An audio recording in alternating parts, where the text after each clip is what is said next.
we decided to fight our next campaign at epic scale. We also decided to make some new terrain, and here it is, all set up and ready to go. So let's roll back a couple of weeks and see how we made it. What I wanted to do was set it up with multiple levels. Another thing I wanted to try was bring some of the 28mm terrain we've got and see if we can work that in with the 6 or 8mm terrain which we're going to be building.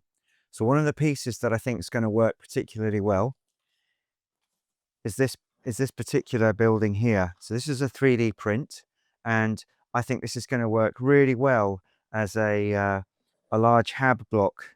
I mean, it's much bigger than a Titan. It's going to block line of sight. It's already painted. So I've had my friend print another 2 of these ready to go.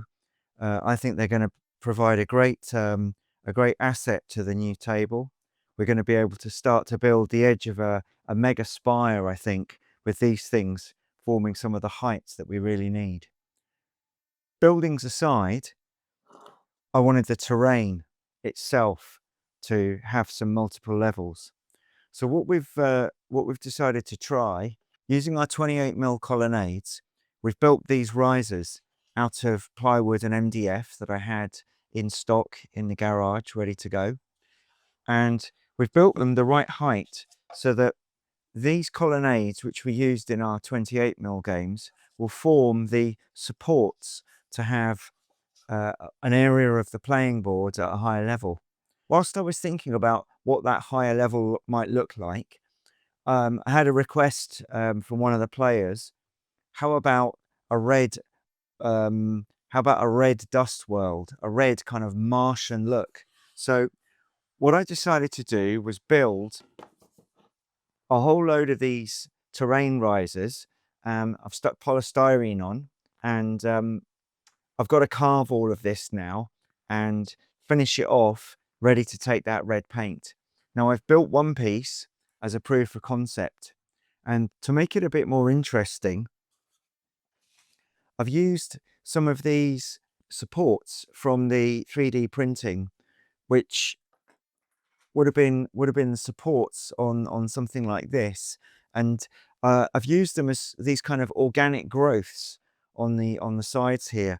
And then another area here, they look kind of like gills, or some kind of place where the native creatures of this world would live.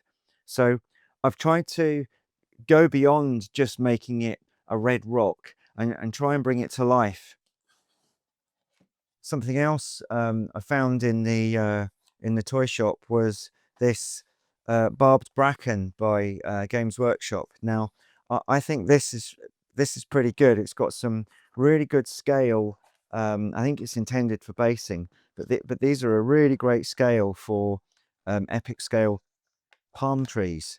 When I took a look at these, if you look at the size of them and you look at the size of these supports, once I start putting these onto here and painting them up, I think they're going to look absolutely stunning.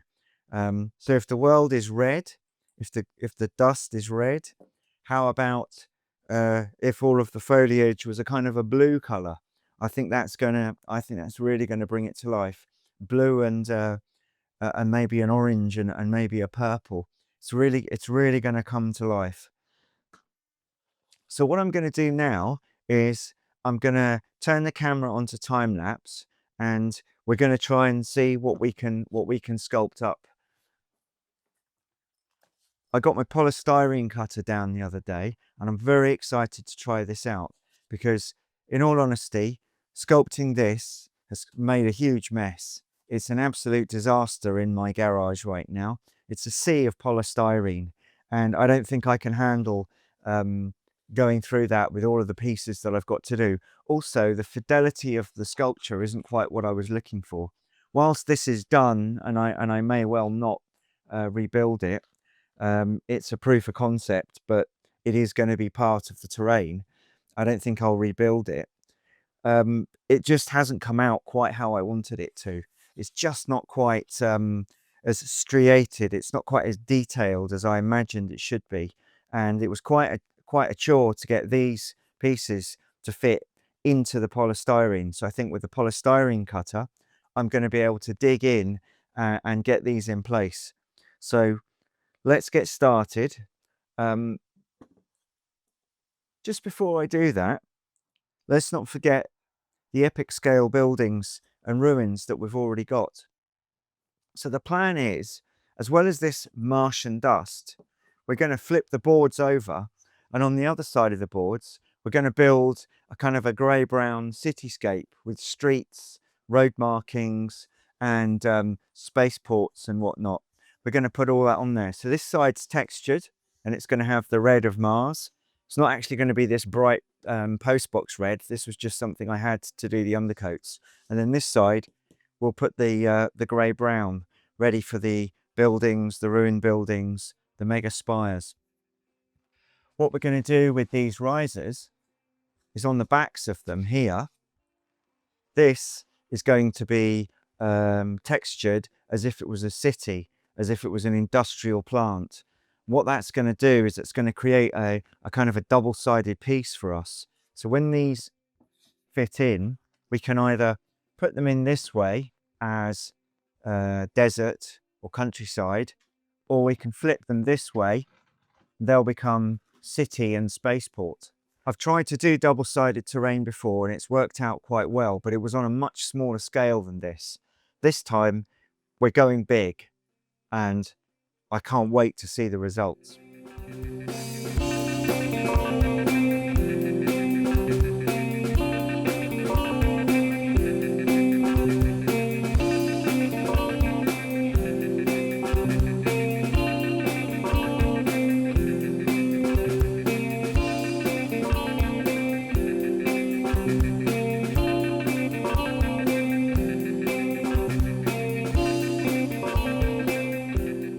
So now I've got the first coat of paint on everything.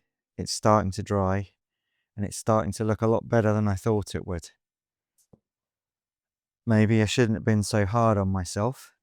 And here's one of the new sculpted pieces with a bit of the support embedded in it.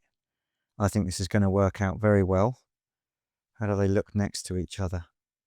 We've got it painted now, but it was more than just painting it with that red oxide colour. There are a few processes which I'm going to tell you about. First of all, obviously we put that red undercoat on. Then we sprayed from underneath with a Macragge blue Citadel can. And what it's done is it's given it a shadow underneath in this kind of royal blue colour, which complements the red perfectly. On top of that, we've now done a kind of a beige, sandy coloured dry brush over everything, which has picked out the texture of the sand and the sharp sands that I put on there.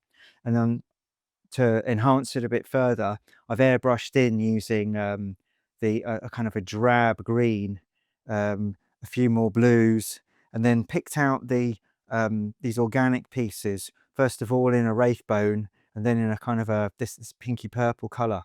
And to top it all off, we've put these blue coloured bits of foliage on, that bracken that I showed you earlier on.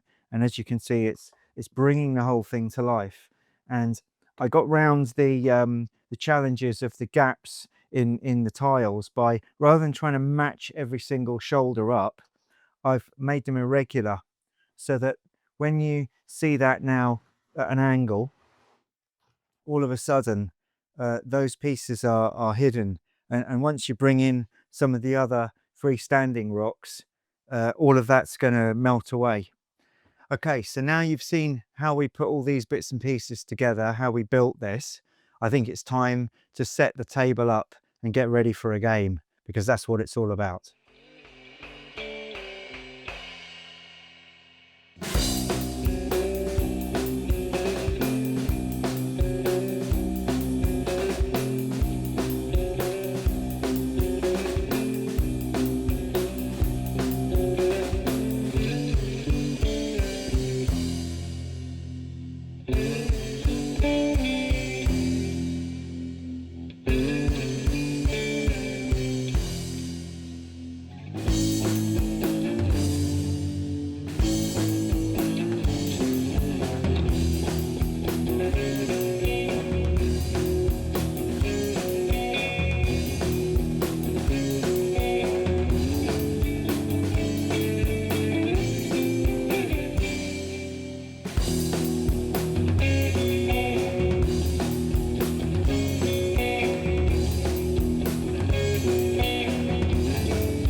you enjoyed seeing how we brought this epic gaming table to life, please like and subscribe.